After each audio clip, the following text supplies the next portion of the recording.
Hello, hello, hello. Ooh, wow.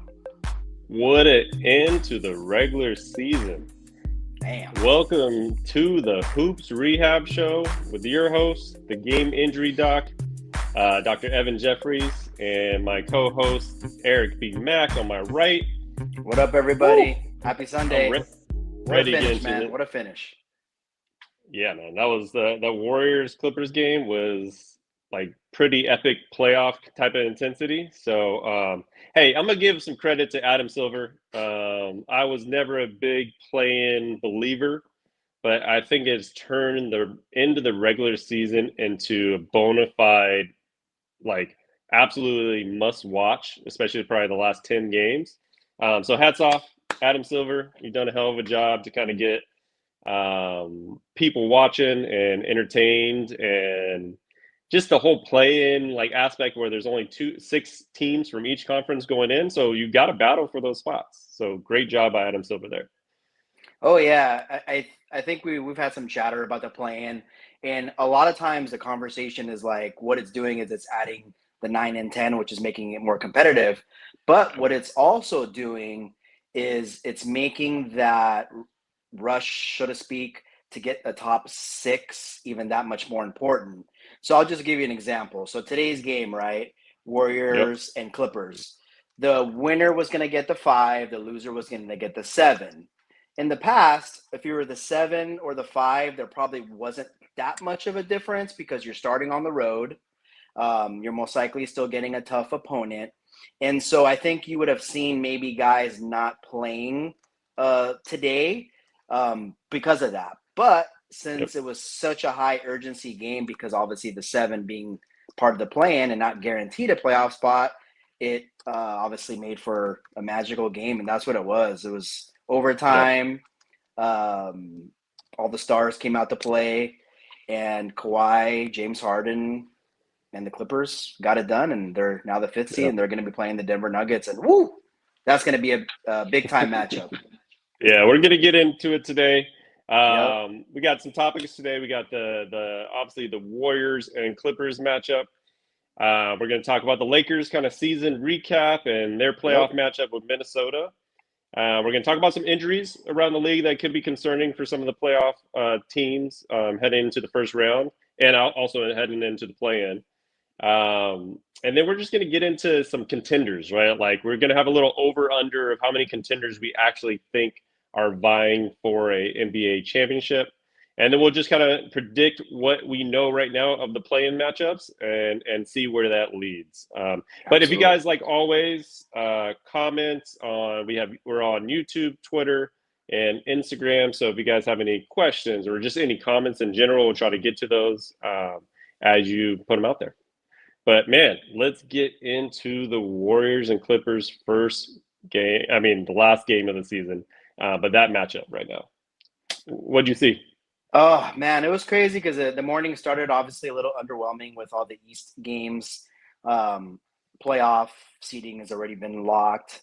There was some matchups that had some effect in terms of like the lottery and with the draft, Mm-hmm. but it's a little different than the NFL. In the NFL, like you know exactly which pick you're going to have. In the NBA, you just get more balls, right? And so it's not as like big of a deal in my opinion. But we knew that this was going to be the marquee game. Clippers Warriors for all the marbles, so to speak. And it really lived up to it. It was an amazing game. Warriors pulled ahead by 13 in the second quarter, and you kind of thought, well, looks like Warriors might be pulling away with this game, and let's start getting our reservations for San Francisco for game 3 and 4 for the Lakers, right? And so, but as in today's NBA, 13-point lead is nothing. Clippers battled back. I think they had a huge advantage with Zubats, right, at the center position. He's been playing tremendous. We got to put some respect on the Clippers' name. They have been, what is it, 18-3 their last 21 games? Is that right? 18-3 the last 21 games, which is the best record in the league with those 21 games there. So they are coming. They are ready to play. Absolutely. Kawhi, I had some stats here. I think Kawhi, when he came back in January, he was obviously playing less minutes, so he's averaging about 16. February, he went up to 17. And then in March is where he took the big jump and went up to 25 points per game. And then he's stuck with that 25.4 points per game in April. So he is back to the robot Kawhi, where he gets to his 18, 19 footer. It's signed, sealed, and delivered. He's going to make that shot. So the Clippers are definitely going to be a tough matchup in the playoffs this year. Oh yeah, I mean, look, the last 5 or 6 seasons, Clippers have had a different roster, like from when they obviously traded for Paul George and they had Pat Beverly and all those guys at that time till now. So a completely different roster. But every single season that Kawhi Leonard's been on the Clippers, it's been about him. I don't even care who else is out there. Obviously, some guys are contributing, no doubt. But if the Clippers had a healthy Kawhi, and it still remains to be seen if we can get through a whole playoffs, but if they had a healthy Kawhi, that they are going to be a contender in the West, if not the whole thing. And as you put out those great stats, he's obviously, as the months have been going on, he's getting healthier and healthier. I know he's playing more minutes now. There's not going to be back-to-backs in the playoffs, as we've documented many times in terms of like on the Lakers side. So I think Clippers can't ask for much more right now. I mean, other than they have a pretty tough-ass matchup, and I could see Denver definitely beating them. I think it's going to go 6-7 games, 100%. I don't think that's going out on a limb by me saying that. But yeah, Clippers and Kawhi are they're going to be a tough out no matter what. Yeah, that matchup, just looking at it before we kind of dive into all the matchups, but Joker, obviously we all know what he did. He's the third player ever to average a triple-double to end the season, who would be my MVP, but I think there's just too much drama surrounding the Denver Nuggets at the end of the season with Mike Malone and all that stuff. But, granted, they still finished the 4th seed. Right, Denver's 4, right? Yeah, Denver's Denver 4, Clippers 5. So they still have home court right there. But that's going to be a hell of a matchup because Zubac has been playing great the whole year and the last couple of years, really, but really stepped up his game this year without Paul George and really became that bona fide, like, third, fourth option, whatever you want to call it. But just a force in the middle. So he'll be able to match up with Joker, which is, that's all you can ask for, to have a player that could match up with a player like that. I think the Warriors would have trouble with the Clippers or Denver in general, right? So with their size and things like that, I think that would have been pretty difficult matchups for the Warriors and all that. But that's going to be a hell of a series. And like you said, go about 6 or 7 games for sure. Oh yeah, absolutely. It's interesting. I was just looking at the standings.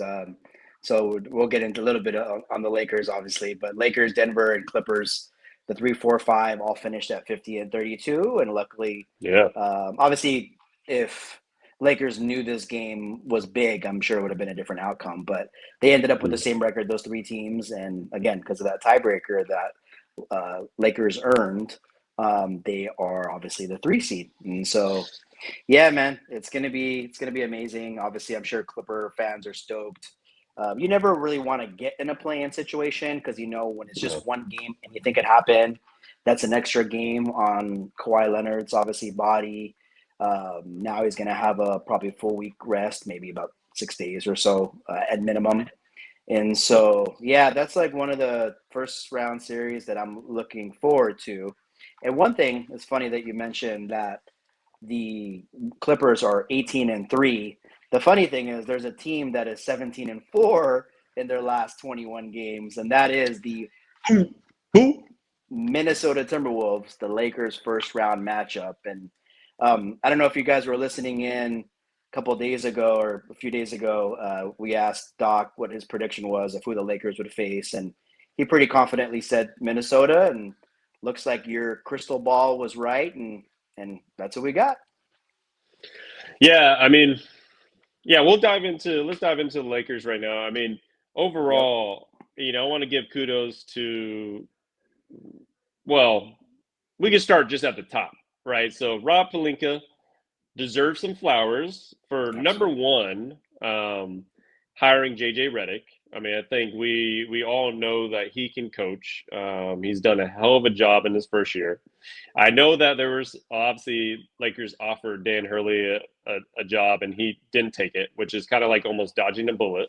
It seems Right. like because I just don't think his coaching style would have translated to NBA players per se, like the way JJ did.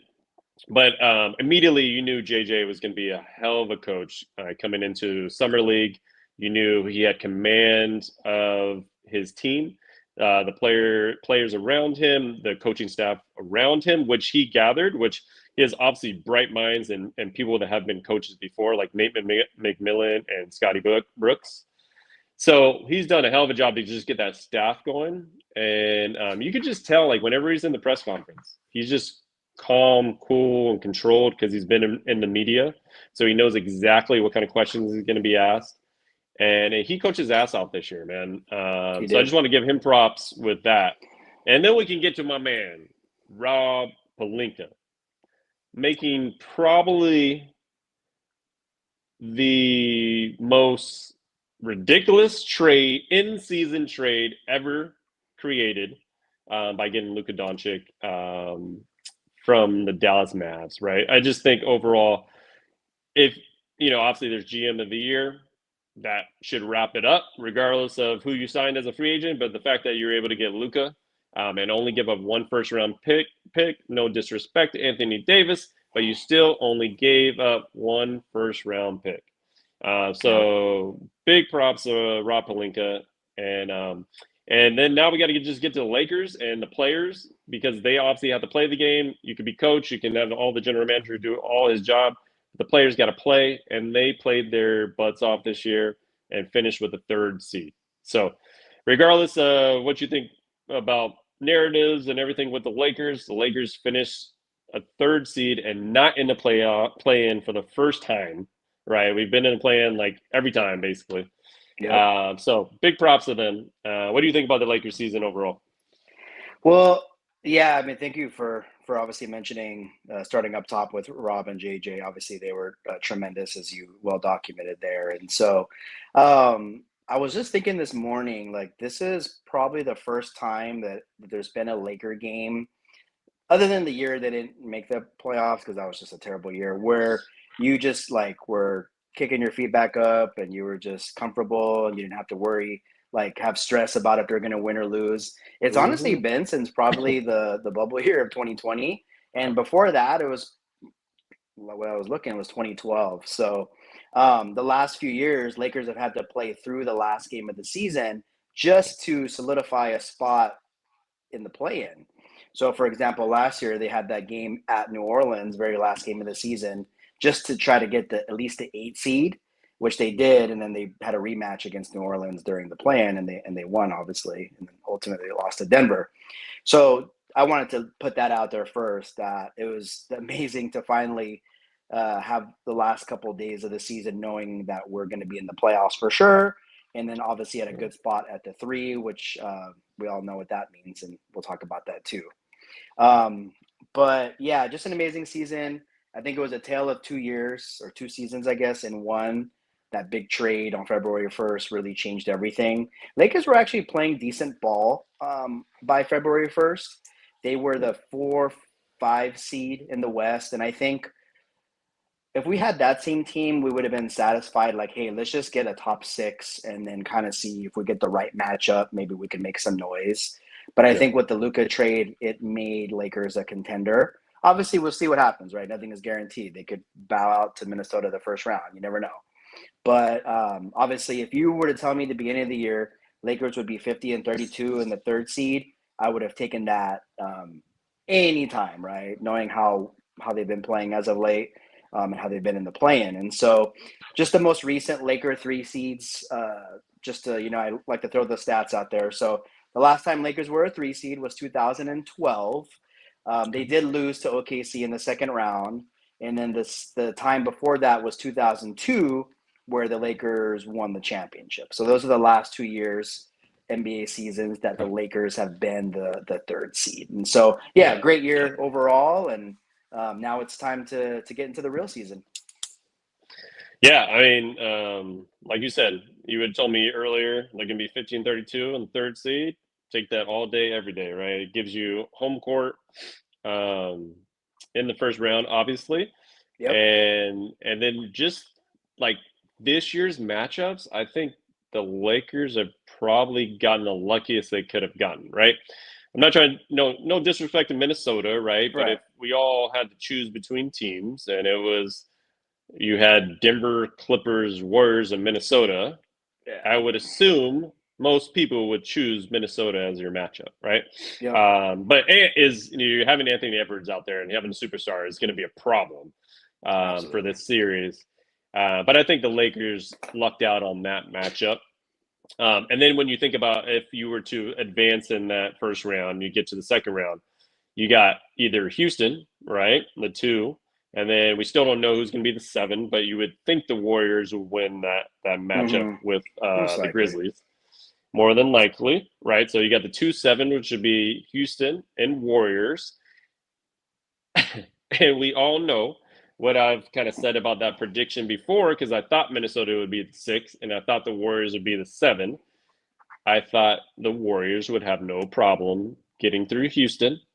I know Houston's been a tough team all year, and they've earned that second seed. But if Yeah. I was Houston and I was this young team and I saw who I was going to match up against, the last team I would want to play are the Warriors, Steph Curry, Draymond Green, Jimmy Butler, right? So I think the Warriors are going to can get by that or whatnot, right? So the Lakers are looking at first round of Minnesota, possibly playing Warriors or Houston, and then finally getting to like an OKC.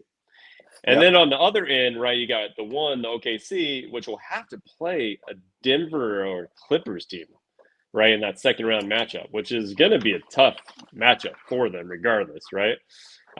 So I think overall, Lakers got the best case scenario as far as where they are in the standings and where they match up in the playoffs. Yeah, I think so. I mean, it was going to be tough regardless. Minnesota being 17-4 in their last 21, they're obviously playing Yeah. great ball. I know we're going to, eventually throughout this week get real depth, but just looking at it high level, they obviously have a superstar. They got the big guy in the middle. McDaniels and Alexander Walker are just pests out there in the perimeter, and they're going to give Luka and LeBron for sure fits.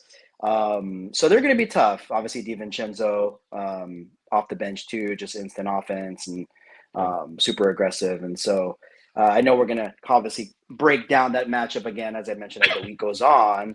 But yeah, like if you told me that this was going to be the path of the Lakers, I would take it. And again, it's not going to be easy, but I'm definitely looking forward to this series. It's very unique matchup, I would say. Obviously, Minnesota they were in the Western Conference Finals last year, lost to Mm-hmm. Dallas.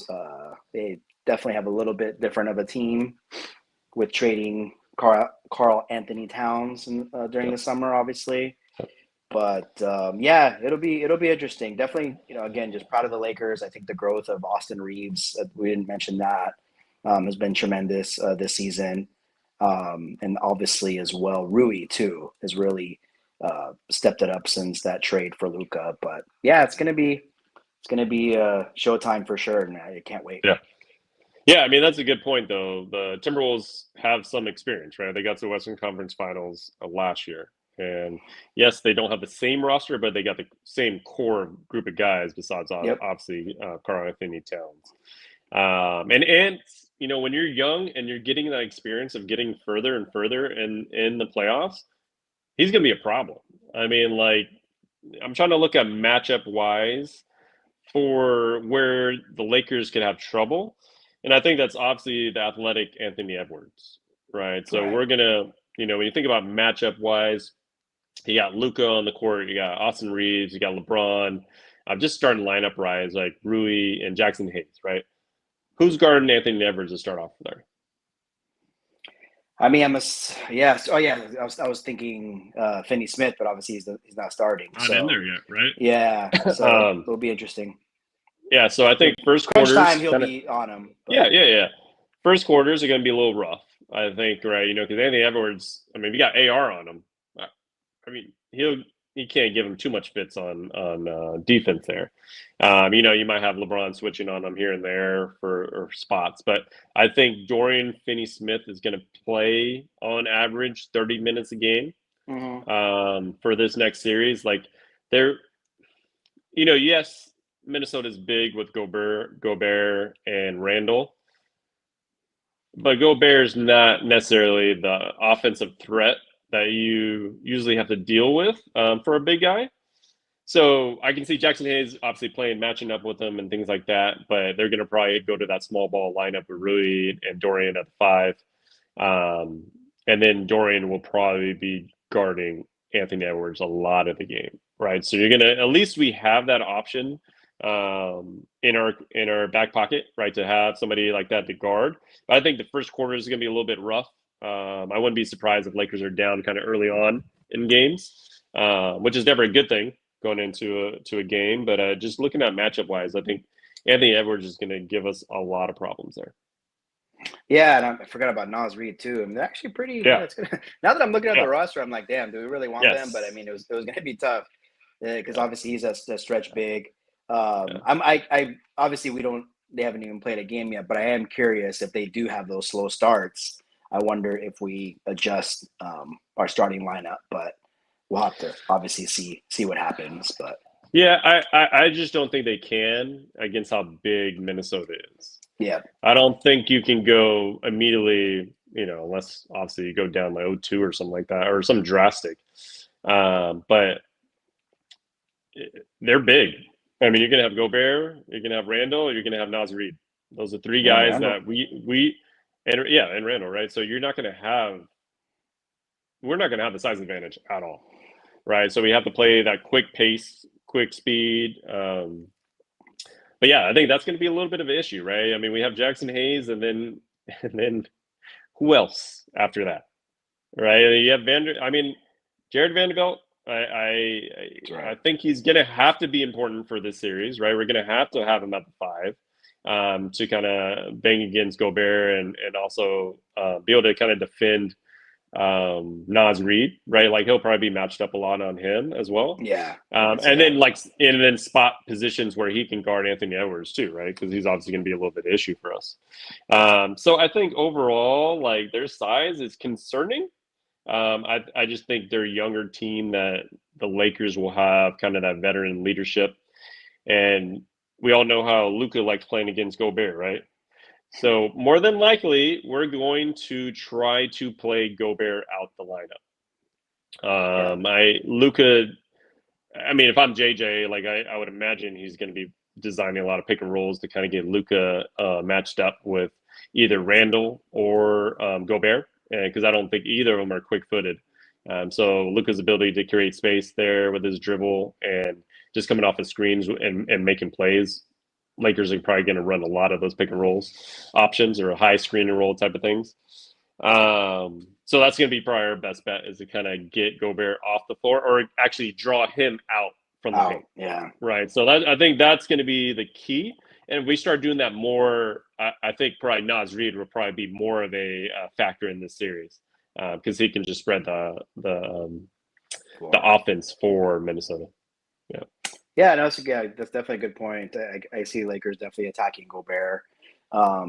Luka is going to be most likely the game changer. He's going to be a game changer in any series, but particularly this one, as you mentioned, I would imagine that's the goal, is to attack him, and then obviously Minnesota will adjust too. They have that Nas Reed. They can go a little smaller as well. Obviously, it's going to be an ultimate chess match, just how every series is during the playoffs, and each game it's its own entity, so whatever happens in game 1 doesn't necessarily mean it's going to translate in game 2. So I'm now just wondering when the series is going to start.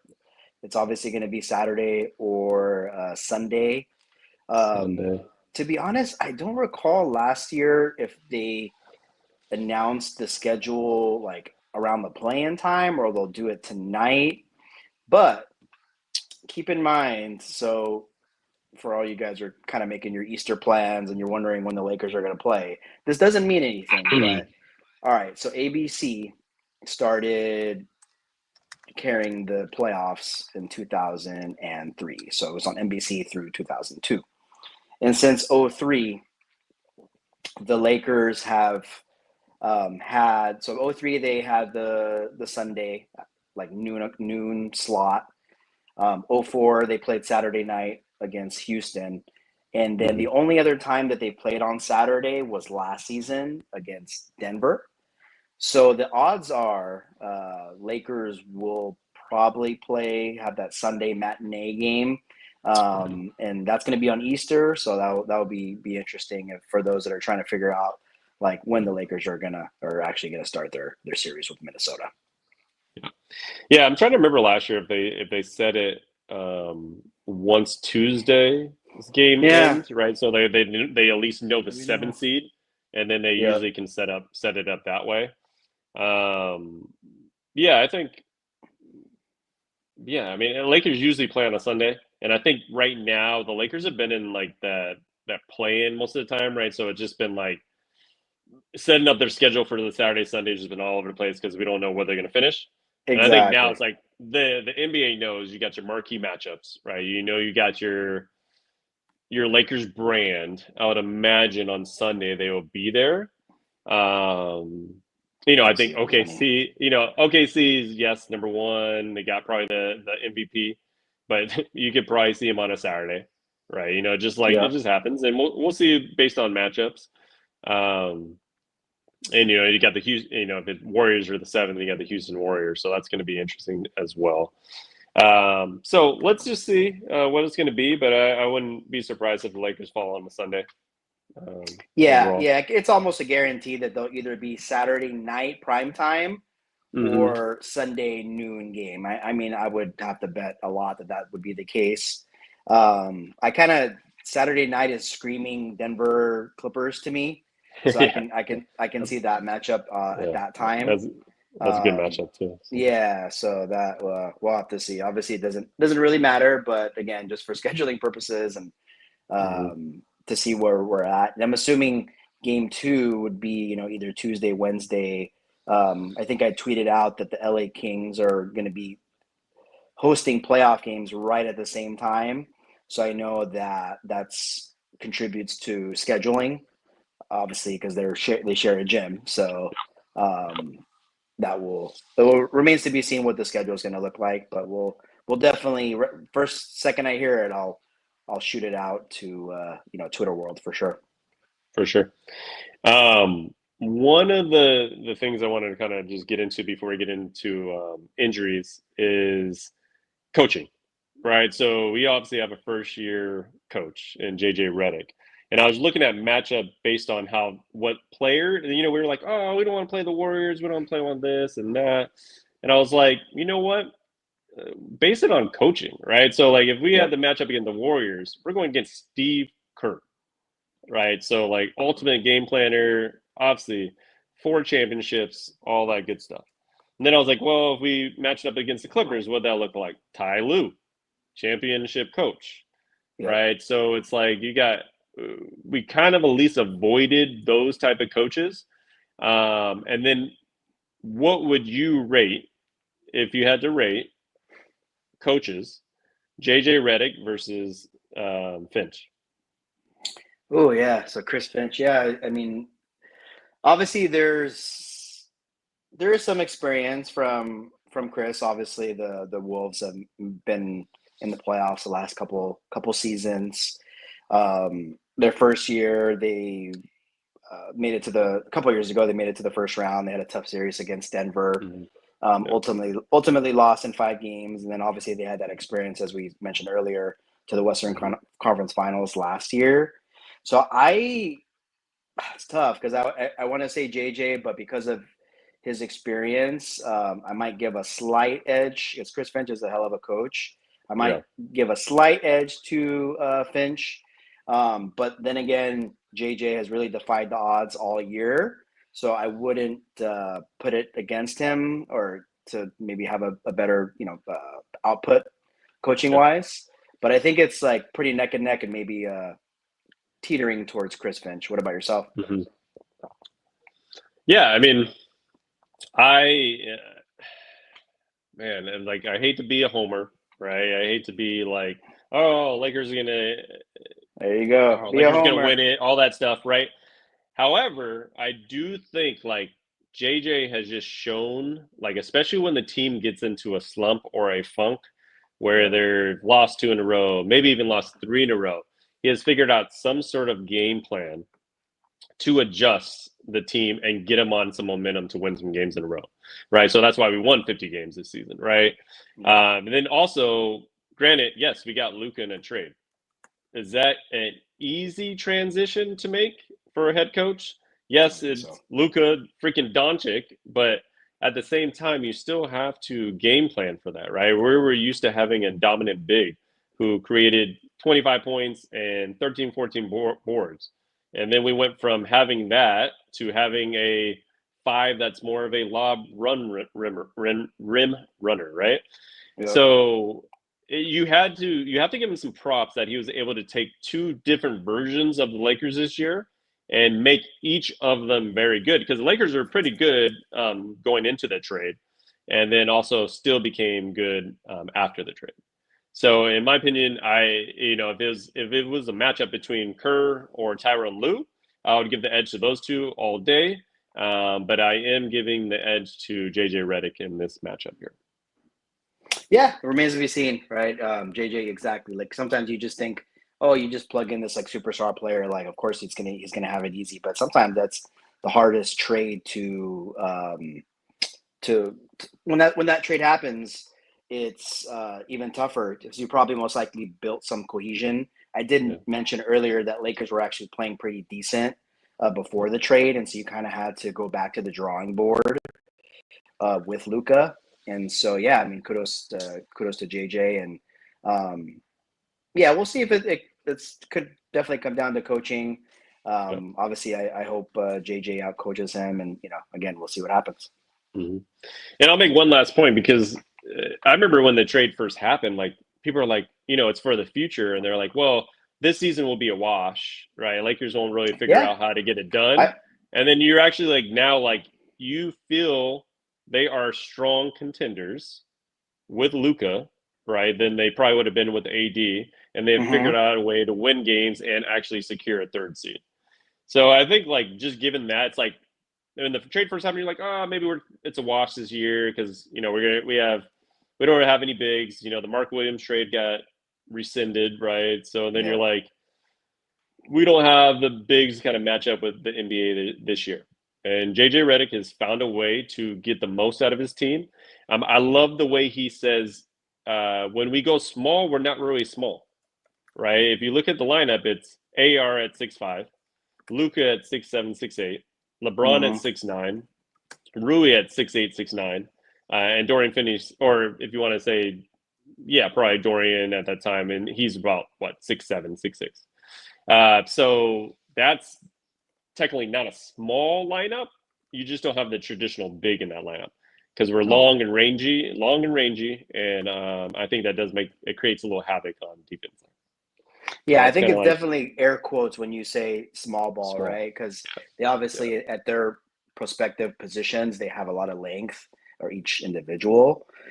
sure. And so yeah, I think like they obviously are also create matchup nightmares too because of that, and they could switch, and um, there's really no like weak link out there, so to speak. So um, yeah, man, they've obviously had a great season, and Yep. got to see what happens. And you did mention like I was one of them when that trade happened. I was like, you know what, this trade is for the future. Obviously, we'll see what happens this season, but I was on that train where I'm like, you know what? I don't think we're going to be able to put it together this fast. I know we're going to need to get some pieces in the off season, and Mm-hmm. yeah, I mean, they quickly turned it around and quickly started winning games, and you're like, damn, like okay, this team is for real. And I think if you are like a top three seed, it shows that you definitely have a chance to win it all. Definitely. And we'll get into it one last time before the playoff starts because we've been seeing a couple of people in the media have been using this stat. Not saying they got it from us. No. I mean, I would imagine some people have been watching. But can we give that stat about a top 3 team in the playoffs again, Eric? Yeah, so we're gonna, now that we know who the top three in each conference is, it makes it even that much more impactful. So remember, guys, so there's been 78 NBA champions, and 76 of those have been a top three seed in either conference. And the two that were successful in winning without being a top three seed were the Houston Rockets at a 6 seed, and the Boston Celtics in 1969 as a 4 seed. And again, those two teams were defending champs. And so obviously they had that championship pedigree coming into the following season. So again, 76 out of 78 have been top three seeds. So that being said, we got, right, the Cavs, the Celtics, the Knicks, the Thunder, the Rockets, and the Lakers. Those are the 6 teams. One of those Top 6 will most likely win the NBA championship this year. Yep. And when we get into the topic of contenders, I will tell you some people that I think aren't contenders in that top 6. Absolutely. So I know there's a couple there that were like, hey, they're top 3. So, man. You probably read my mind with a couple. It could be. So I wanted to get into some injuries around the league just before we get into the postseason. There's some things that popped up. We got my man Will over here. I think I put the comment up there. So any updates on the Jimmy Butler's knee, right? So I think, based on the replay and what I saw is that it looked like Kawhi just used his knee. He used a lot of force of his knee right into his thigh. So more his quad. It wasn't necessarily like he banged knees. It looked like he hit him right in the thigh, which if I were to guess, that's a pretty big contusion, right? So it's what they call like a thigh contusion. So it's more of a bruise. It's going to be sore. That's why you can see him like limping around where it's just hard for him to actually run at the end of the game. At first you thought it was just like he banged knees, but you could see he hit his quad. So he will be probably day to day, but I think he'll be fine by Tuesday. He'll get some treatment tonight, or probably starting now and tonight, and then obviously tomorrow, and probably be ready to go for Tuesday. He'll probably have a little wrap on there just to kind of keep it warm. Probably still would be dealing with a little bit of pain depending on how bad the bruise was, but I think he'll be fine for Tuesday's matchup. But thanks, Will, for that comment there. I think that's why. Thanks, Doc. I think that's why staying out of that plane is huge. I mean, imagine, right? Like the Warriors already have to play on Tuesday, and so as you mentioned, we feel he's going to be fine, but I'm sure they would have been even better off having a whole week off before he played. So keep that in mind, guys. Like that play-in, losing today, that's the things that can happen when you kind of mess with things, and so. Hopefully he feels all right because I'd like to have a nice competitive matchup on Tuesday. For sure. Then I'll get to his teammate. Probably the most important injury out there right now was Steph Curry's thumb. Obviously, he looked pretty good tonight. There was a little concern because I was looking at the replay of the actual injury, and he basically just jammed his thumb, if you can see, kind of in this way. So he probably had definitely a sprain of this joint right here, or possibly into this joint. He has a pretty big, significant wrap on there, but still doesn't seem to affect his shot, right? So he was still able to get his shot off and do what Steph Curry does, especially in that fourth quarter, which I thought he was going to will the Warriors on. But he had 36 points. I mean, he was 7 for 12 from 3. So I think just overall, like, it's the worst case scenario for the Warriors because now they're in the play-in.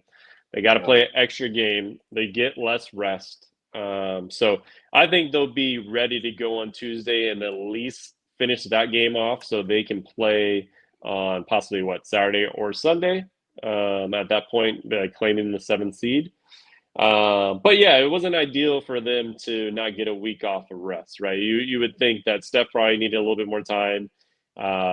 Overall, you got older guys. You got Jimmy Butler's a little older. Draymond's a little older, obviously. So to give them a little bit more rest would have been pretty good for them. But it is what it is, man. The standings are the standings, and this is where they kind of have to do. What? So those are those two major injuries. We're gonna say, Yeah, was it for Curry? Is it on his shooting hand? His yeah, injury? yeah. So Okay. that's why I was like, I think there will be times where he feels it, right? And the main for me, the most concerning part is he probably has a sprain there. They did X-rays. There's no fracture. The Okay. thing will be when he like hits it. Like if he hits it on somebody or it gets stretched out too far, or he accidentally just jams it on the ball, things like that, which will set him off and it'll just be more aggravated, which will probably affect that game shooting.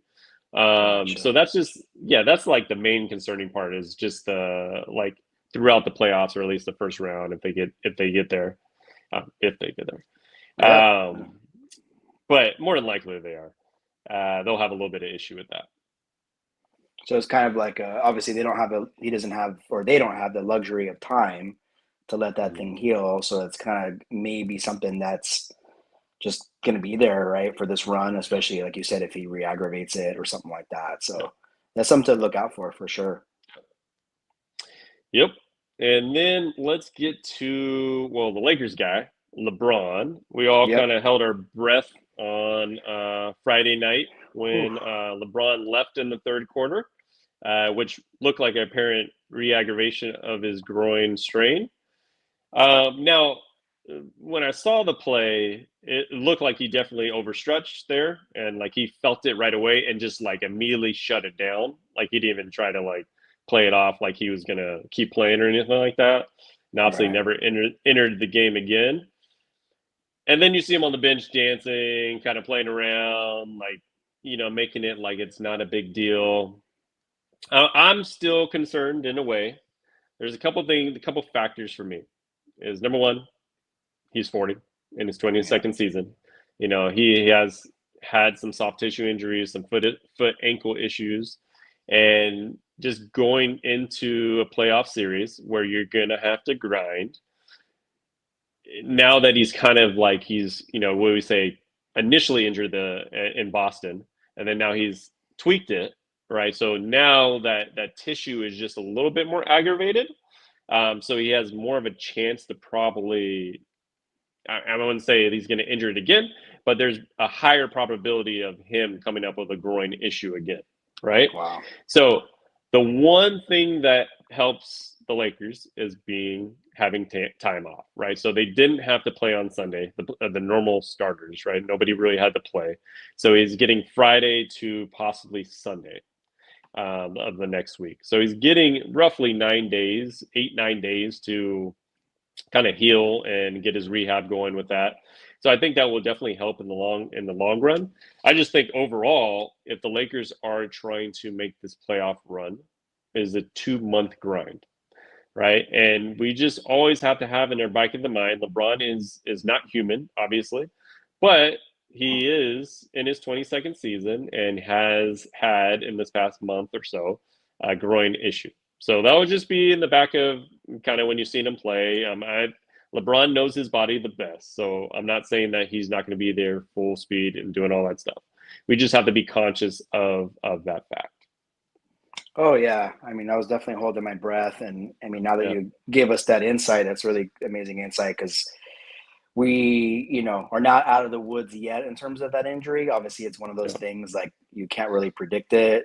I mentioned earlier today about Kawhi, like obviously getting through a grind, and you just mentioned yeah, LeBron. It's in the same, you could put that in the same sentence because yes, there is no back to backs, but you're going to get into a point. Usually, the second round conference finals, they tend to be every other day, and so with each game just being a war, so to speak, that is what will be interesting. Can Lakers win a couple series, maybe within maybe make it a short series, right? yeah, So yeah. that you can, of course, get more Rest. rest. Obviously, we'll take a win wherever we can get it, but or however we can get it. But that's that'll be interesting to see. But thankfully he is going to have those 8 or 9 days off in a row, and so yeah, Yeah, that's that'll be interesting to watch. Yeah, 100%. So yeah, we'll be looking at those injuries with them. And then let's get to the East Coast a little bit. We got Jaylen Brown, which is kind of concerning because I it's kind saw of been that. under the radar. He has technically like a bone bruise, right? And he's been kind of playing through that with his knee. They have limited his minutes. He hasn't played, I don't think, 30 minutes in eight games, basically, 8, 9 games. So he's been under that. He recently got a pain management, they said pain management injection. So if I were to take an educated guess on what they did, is probably a cortisone injection, which is to Okay. decrease inflammation. I doubt they did any type of like PRP, which would be to facilitate like healing, but the only problem is you kind of increase inflammation at first and to facilitate the healing. So sometimes it can be like good or bad in season like that, but usually if you're just straight going pain management, it would be like a cortisone type of shot. My concern is just the playoff grind. So he's trying to manage this knee for the end of the season. I don't know how his pain level is, but just based on what they've been saying, he's most of the players around him know that he's managing this knee. So I think this Mm. is something that he's going to have to manage throughout the whole playoffs, and it's something that probably could get better as they play. Mm. However, I think the Celtics would have to handle their business in the series, right? So have some short series, like you said about the Lakers.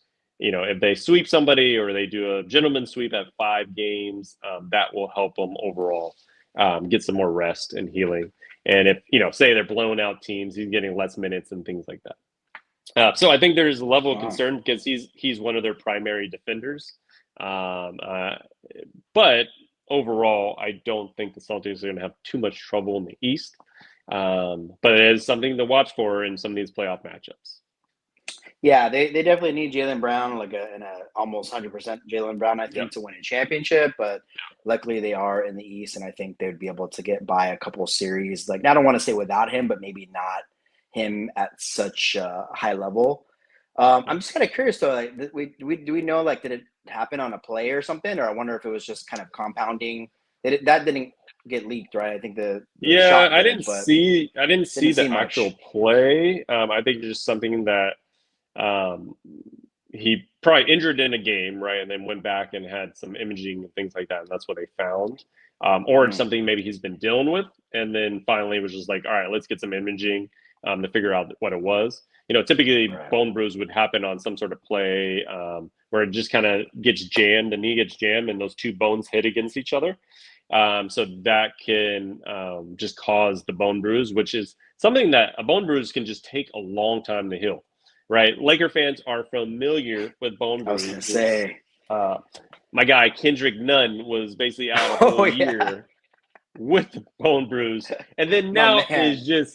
he's killing it over where is he at? I have no idea. Man, I Where's can't he think at of the right team now? where he is, but he basically got like MVP. I think he's in the Euro League. Overseas, Uh, right? I would imagine. yeah, Oh yeah, I see him in the overseas, and green. and yeah, and he's been dominating. So shouts out to Kendrick Nunn, who was a hell of a player, but when he got to the Lakers and he had a bone bruise, that thing knocked him out for the whole season, and just was never the same. Even in the second year the Lakers had him, they traded him for Rui. Um, so it just wasn't. He just didn't work on the Lakers. But shout out to him because he's dominating over in Europe right now. Yeah, I But imagine yeah, it's probably like in Greece because it's like yeah, Panathinaikos or yeah, something like that. It just yeah, sounds like a total like Greek name, but yeah. yeah. So yeah, it's good. I mean, obviously, it's a good comparison. I mean, we don't know Yeah. the extent of it, but yeah, like those sound like they could be pretty tricky. Yeah. Obviously, with him not playing much, we know that Boston, the last like 10, 12 games of the season, really have not had much to play for. And obviously, they Mhm. probably like took advantage of that time to not really Mhm. extend his minutes. And Yeah. so, yeah, it'll be interesting to see like if that was all because of his, knee management, or was it a little bit of like, you know what, we got to start resting our guys Yeah. for the stretch run in the playoffs. So we'll For sure. see.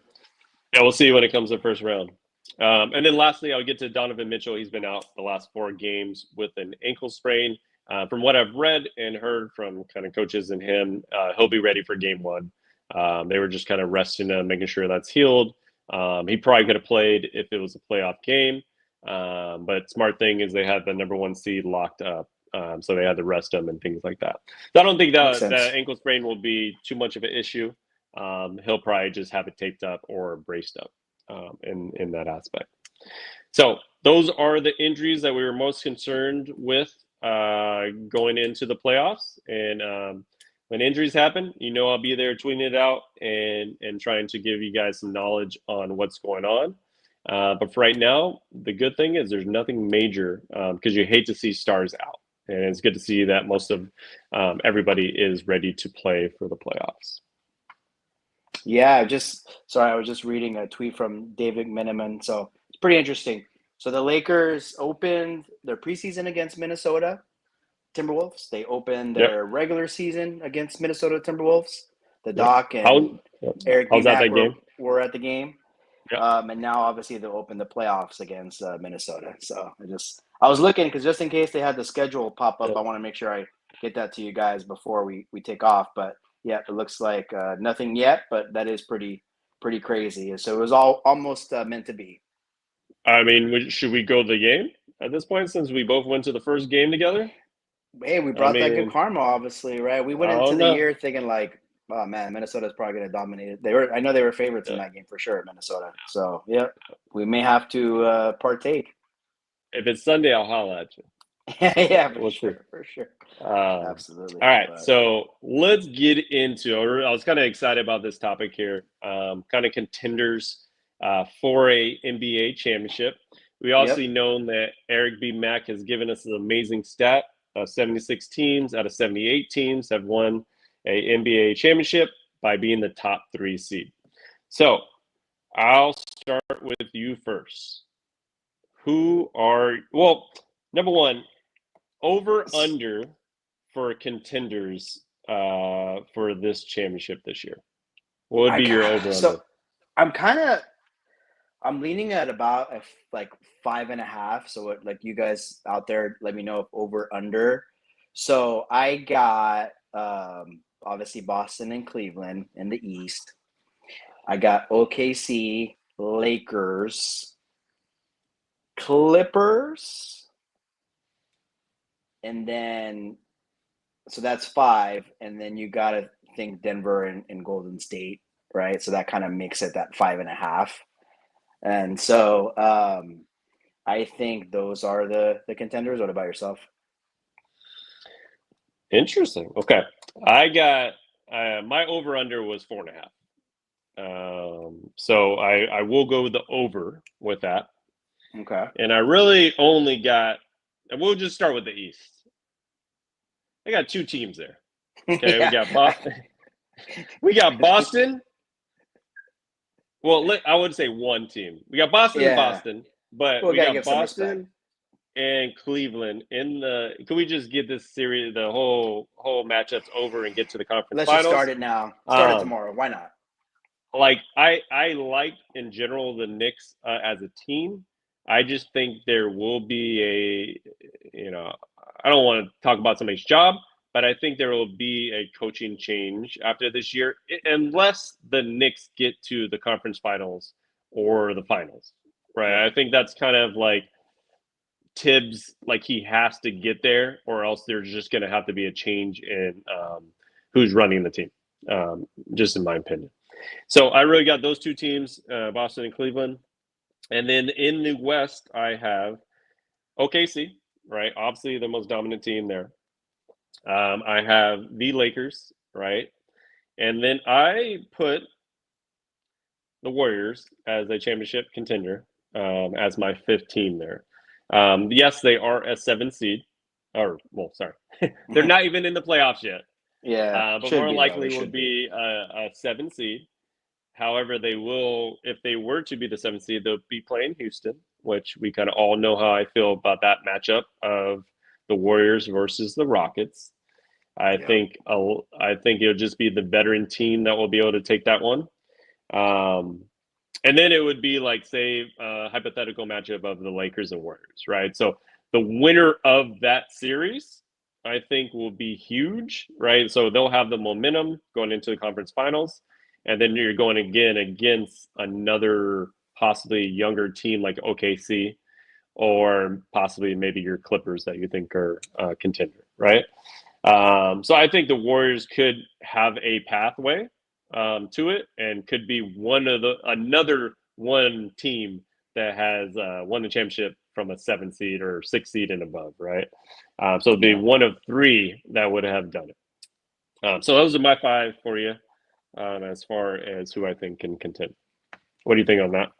Yeah, I mean, those are the five that I think a lot of folks will say. I think a lot of people they'll like Denver in maybe a series or two, but with the coaching change and they haven't. Although they've been playing pretty well the last week of the season here, but they obviously have had some hurdles and things that doesn't feel like they're as good as they were years past. Clippers, Clippers are going to clip, right? We'll until they prove us wrong, they're always going to clip. But that, like I said earlier, that series is gonna be a good one, and I think whoever wins that one will definitely give OKC a lot of fits in, which I presume OKC will get through Memphis, Dallas, or Sacramento. For sure, because those three most likely one of those three will most likely be the 8 seed, and so I mean, I kind of keep mine at 5.5. Yours is at 4.5. Obviously, it's going to be those 5 or 6 teams. I love how we didn't even mention Houston or they're that number 2 seed. But I was waiting for this conversation. Is there a reason why we don't have a 2 seed as a contender? I think year to year it changes. I believe because Houston was just an 11 seed last season and came pretty much with a similar team. They had that big jump, kind of like OKC had the year before. OKC was in the 10, I believe, the year before. Then they jumped up all the way to the 1, and they ultimately flamed out in the second round. And so I see that very similar to Houston. I just don't know if they have a guy at the end of the game that can just get you that bucket. They're going to play hard. Obviously, they're coached up. They're going to be not an easy out for sure. I see it being a tough-ass series. But I don't know. Just with all that I just mentioned, I feel like they're kind of if they can get through one round, that's going to be an amazing season for them, in my opinion. Yeah. I kind of liken them to OKC last year, right? They were the number 1 seed, but nobody really had any confidence in them to win a championship, right? So they obviously lost in the second round, right, with that. I just don't think they are there yet. And possibly could they be there in the next year or two? Of course, right? Having a team gel together, those guys keep growing together, and having the coach that they have in place, who's obviously gotten to the finals before with Boston, I think they will be there. And possibly, I mean, that's that landing spot for a guy we haven't talked about, which is sad because he's not in the playoffs, but Kevin Durant. Does that do it for anybody in Houston? So that's possibly a landing spot for him. But I just think it's just not their year this year. And that's just kind of based on youth and their ability. So no disrespect to Houston and the Rockets, but I just don't think your time is now. I don't think so either. Yeah. All right, so let's get into kind of our play-in matchups this year. Tuesday. It all starts on Tuesday. Tuesday, Wednesday are the matchups, and then obviously the losers play each other. Yep. So we got the Hawks in Magic, right, for the East Coast version of 7-8, and then we also have the Warriors and Grizzlies, right? So what are your thoughts on those two games right there, and who wins those two?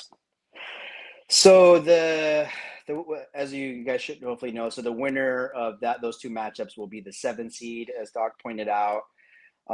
So they will play the Celtics and the Rockets, respectively. And so I kind of just got to go with just the home teams, I think, on this one. Yeah, could I see Trae Young probably go off and get a win on the road? He's done that in the playoffs for sure. Mhm. I feel like they like live in the play-in, huh? Well, I guess that's kind of what the Lakers were for a while, but I Yeah, don't know. yeah, But they've had some success there for sure. But I kind yeah, of hoping, I don't know, like I want a like a tougher, semi-tougher matchup for the Celtics. yeah. So I'm thinking maybe Orlando would be that. So I'm gonna have to slight edge to Orlando. And then I just think Golden State, like, they don't want to mess around with getting the 8 seed and playing the Thunder in the first round. Memphis, honestly, is just not playing good basketball. The last few weeks of the season, they were at the 2-3 seed for most of the year, and they really fell off, and they're obviously now the 8. So I know it's pretty semi-easy picks, but I think Warriors take it home and start a matchup in Houston. What about yourself? Yeah, I mean, I guess the only difference I would have is kind of what you said with the Eastern conferences. Trae Young has been living in the play-in, and Yeah. he's had some moments in these playoffs where you remember him at the Garden, you remember him in certain playoff playing games. Um, I like Orlando's like talent, right? I feel like they're Yeah. the more talented team. But they Absolutely. kind of fell off. They fell off towards the second half of the season. Obviously, remember they started off super hot. Yep. You had them. You're like, oh, they're gonna be a top four team easily. Easy. Maybe I mean worst case scenario 5, 6, and they kind of just fell off towards the end of this. So I'm going to go with the only upset there is I'll go take Trae Young and him going for a 45-50 spot and just kind of getting it done for Atlanta to get that matchup with Boston, which will probably not be the most ideal matchup, but either way, Boston is probably not going to have a problem with those two teams. And then when it comes to the West, there's no question the Warriors are going to win that game. I don't need to be long-winded with this. I think Ja is going to do his little celebration where he silences his mouth, throws in the crowd, and Golden State will take that, whatever you want to call it, grenade or whatever it is, throw it back, and the Warriors are going to win by a pretty easy game, and Steph will put him to sleep. So yeah, Warriors move on and reach Houston there with that.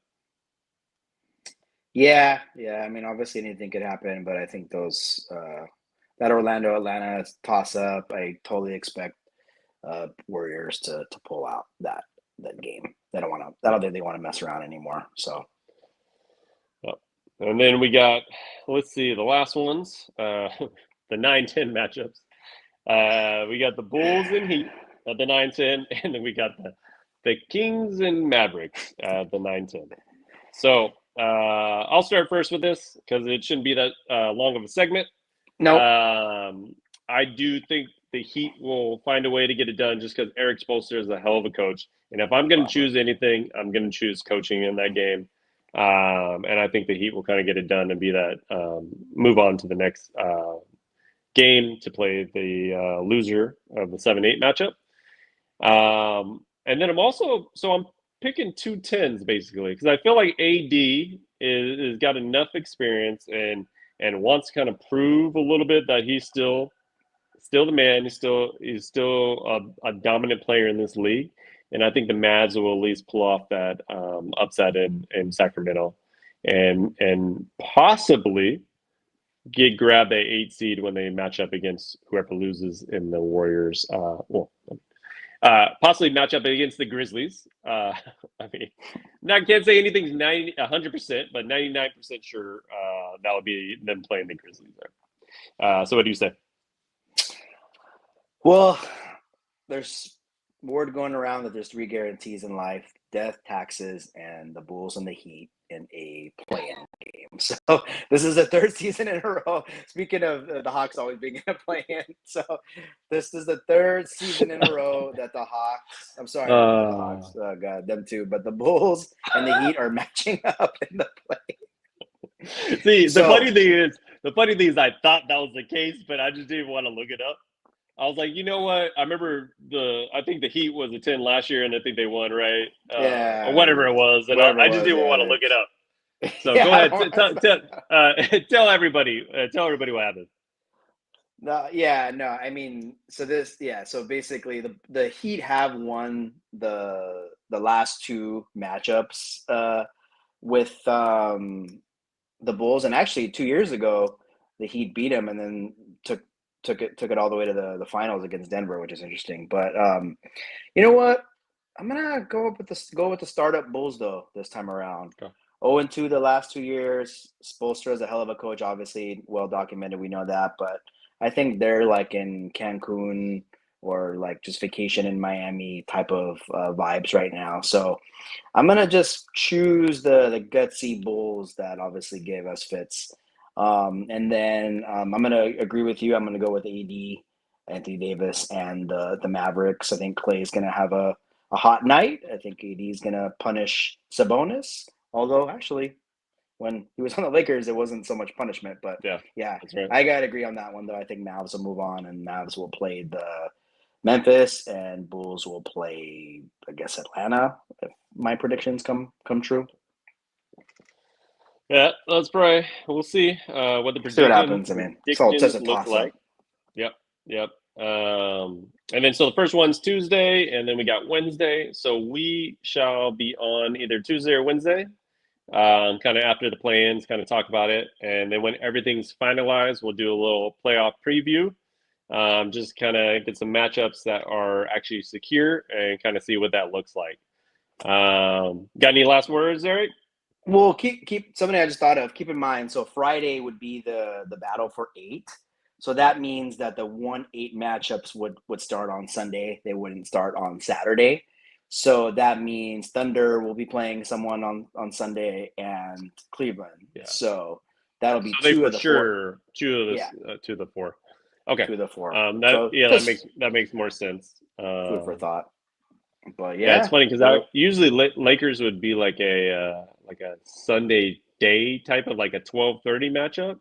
Yeah, but it's almost like, would you put them at night? I don't know. It's an interesting kind of matchup there. But that might be a better series to put at the 12:30 if you got Cleveland's not going to be at that 12:30. We could stop with that. They're Sunday morning written all over it. Yeah, like 10 o'clock. Yeah. And then it's like if it's OKC Grizzlies, are you putting that on at 12:30? Probably not. And then you got the Denver Clippers, which is a pretty good matchup, and then also like probably the Lakers Timberwolves. So let's see what it really sorts out to be. But yeah, got any other last tidbits here? No, I look forward to it this week. Obviously, we're going to be talking about the reaction to the playing games, and then going into each conference and going in depth into each series, and hopefully give our predictions and kind of some insight. And so just thank you all for being here on a Sunday. And I can't believe the season's over. It just went just like that. But go Lakers! It's time to get things cracking for sure. Yeah, we got 2 months. I will announce that we do have the pod officially on Apple and Spotify. So if you missed the live show, we will be uploading the pod each time we're on that day or the next morning. So you'll be able to catch a recap with that. If you guys like the audio versions versus actually watching the live show. So we're glad to announce that. And we're going to be a staple here throughout the playoffs and continue with this show. So we thank everybody for listening, and we look forward to the rest of the matchups and the playoffs. All right. Absolutely. The Hoops Rehab team is out. Peace out, guys. Go Lakers.